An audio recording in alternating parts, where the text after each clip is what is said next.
বাবার মুখে ঝামা ঘষে ধাবা থেকে রোশনাইকে বাড়ি ফিরিয়ে নিয়ে যাচ্ছে আরণ্যক।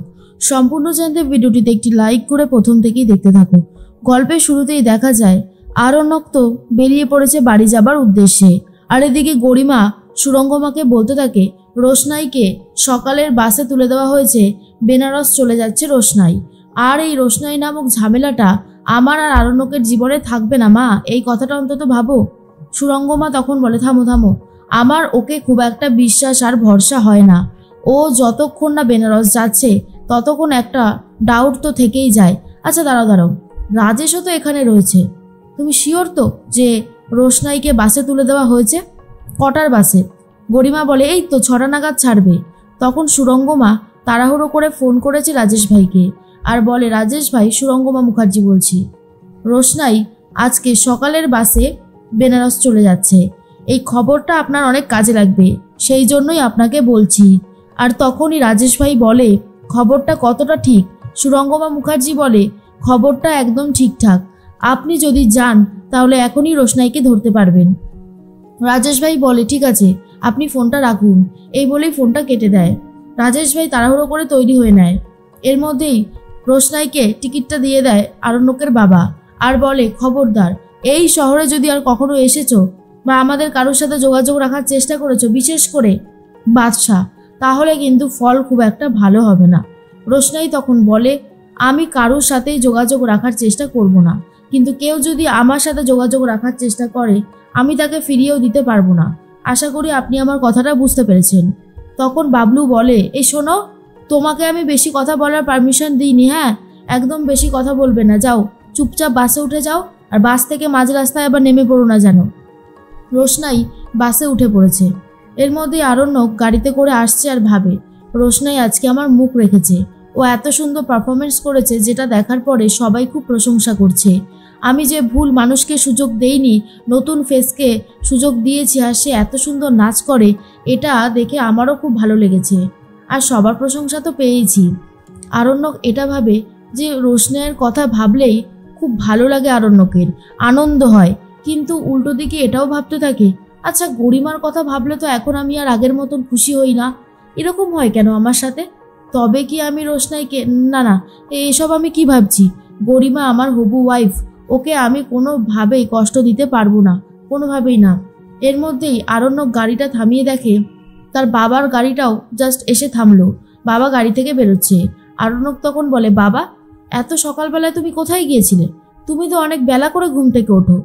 বাবলু তখন বলে এই একটা কাজ ছিল তাই বেরিয়েছিলাম, ভাবলাম গাড়িটা নিয়ে একটু চক্কর মেরে আসি, ও একটু লেকের ধারে গিয়েছিলাম।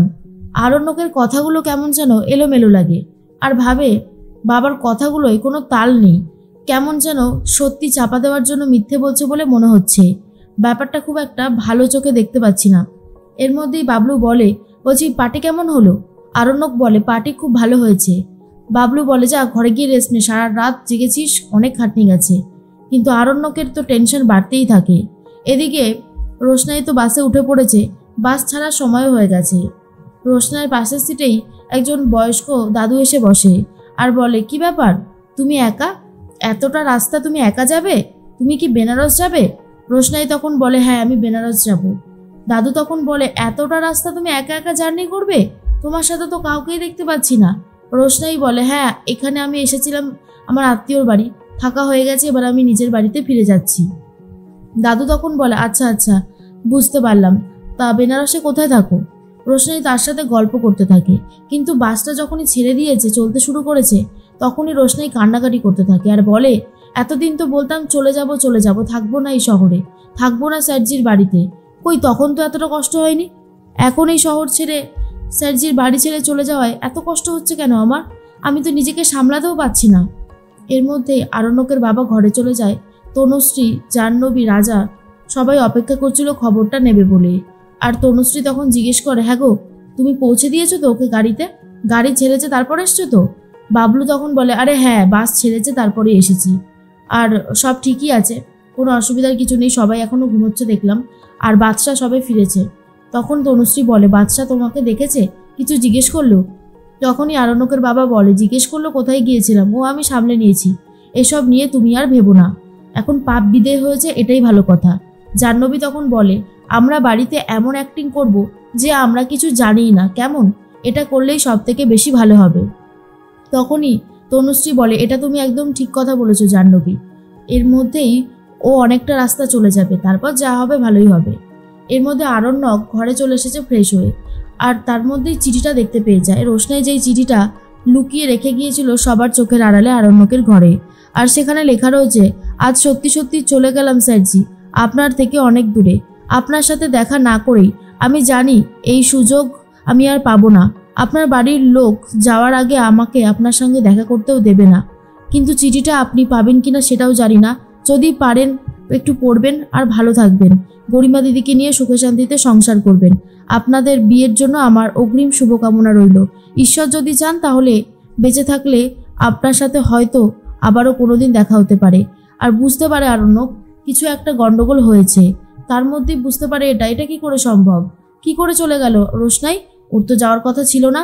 এরপরে বড়মাকে ডাকতে শুরু করেছে আর বলে, বড়মা তুমি রোশনাইকে দেখেছো? ও চলে গেছে। বড়মা তখন বলে, চলে গেছে? এটা কি করে সম্ভব? কালকে রাতেই তো ওর সাথে দেখা হলো, এত ভালো অনুষ্ঠান করলো, এটা কি করে সম্ভব? এর মধ্যে তনুশ্রী বলে, হ্যাঁ গো, বলছি বাদশা কি আগে থেকেই জানতে পেরে গেল? বাবলু তখন বলে, সেটাই তো বুঝতে পারছি না, চলো তো দেখি কি ব্যাপার। এরপর আরণ্যক বলে, বাবা সকালবেলায় তুমি যখন বেরিয়েছিলে তখন একটা ডাউট আমার ছিল, কারণ তুমি এত সকালে কোনোদিনও ঘুম থেকে ওঠো না। তা রোশনাইকে কোথায় ছেড়ে দিয়ে আসলে, বাস ডেপোতে নাকি স্টেশনে? বলো বাবা, চুপ করে থেকো না। এরপরে বাবলু বলে, তুমি আমাকে বিনা কারণে এইভাবে প্রশ্ন করছো, কোনো প্রমাণ আছে যে আমি এইসব কাজ করেছি? তুমি কিন্তু আমার সাথে এইভাবে ব্যবহার করতে পারো না। আরণ্যক তখন বলে, আমি তোমাকে শুধু জিজ্ঞেস করেছি। ছোটু তখন বলে, কি হয়েছে বাচ্চা? তখনই আরণ্যক বলে, দেখো না ছোটু, কালকে এত সুন্দর নাচ করার পরে আজকে নাকি রোশনাই বাড়ি ছেড়ে চলে গেছে। রোশনাই বাড়ি ছেড়ে যায়নি ছোটু, ওকে বাড়ি থেকে বার করে দেওয়া হয়েছে, আর আমি সেটা খুব ভালো মতন বুঝতে পারছি। বাবা একটা কথা শুনে রাখো, আমি তো রোশনাইকে ফিরিয়ে আনবই, আর যদি আমি জানতে পারি এইসবের পেছনে তুমি রয়েছো, আমি কিন্তু তোমাকে ক্ষমা করব না। তনুশ্রী বলে, বাদশা ভুলে যাচ্ছ তুমি কার সাথে কথা বলছো, ইনি তোমার বাবা হয়। তখনই বাদশা বলে, আমি ভুলে যাইনি মম, আমি জানি সেটা, কিন্তু যেটা তোমরা করলে সেটা ঠিক করলে না।